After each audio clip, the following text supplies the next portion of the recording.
तो नमस्ते, मैं अभी हूँ दुमका संथाल परगना में। और यहाँ पे मैं, जैसे कि सभी को पता है कि मैं एक इंटरनेशनल ट्रैवलर हूँ, तो यहाँ पे भी मैं देखने आया था कि संथाल परगना जो बोला जाता है वहाँ पे कितना संथाल जो रिलीजन के लोग हैं, सरना रिलीजन के लोग हैं, सरना धर्म को मानते हैं। और यहाँ पे कैसा मतलब पूजा पाठ कैसा होता है, जैसे कि हमारा जाहिर हो गया, ये सब हो गया। तो यहाँ पे आने के बाद तो मतलब पहली बात तो ये है कि कोई संथाल में अच्छे से बात नहीं करता है। और हिंदी भाषा जो मेरे जनरेशन का है, हिंदी भाषा को सबसे ज़्यादा सपोर्ट किया जाता है, जबकि झारखंड में मतलब सबसे ज़्यादा संथाल हैं।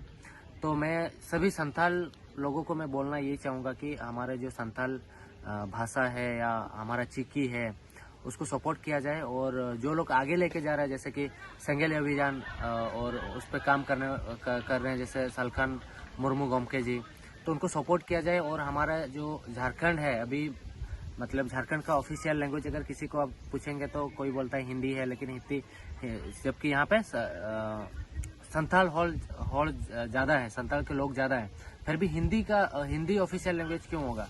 हिंदी में सब कोई क्यों बात कर रहे हो? तो संथाल भी हो सकता है ना। तो हम लोग कोशिश करेंगे कि संथाल भाषा जो ऑफिशियल लैंग्वेज हो, पहला ऑफिशियल लैंग्वेज हो झारखंड में संथाली हो।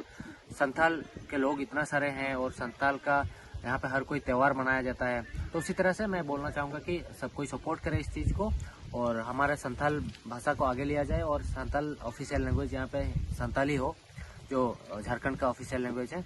तो मेरा आशा वही रहेगा। और मैं तो आज तक सपोर्ट कर रहा हूँ संथाल भाषा को, और संथाल भाषा मेरे लिए सब कुछ है। और आगे अगर हो जाता है अगर ऑफिशियल लैंग्वेज यहाँ पे, तो मैं खुश रहूँगा और आप लोग को भी कुछ अच्छा मतलब अच्छा होगा। और हमारे बच्चे भी आगे जाके, हमारे जो आने वाले जनरेशन है वो संथाली में पढ़ाई लिखाई कर सकते हैं और आगे बढ़ सकता है।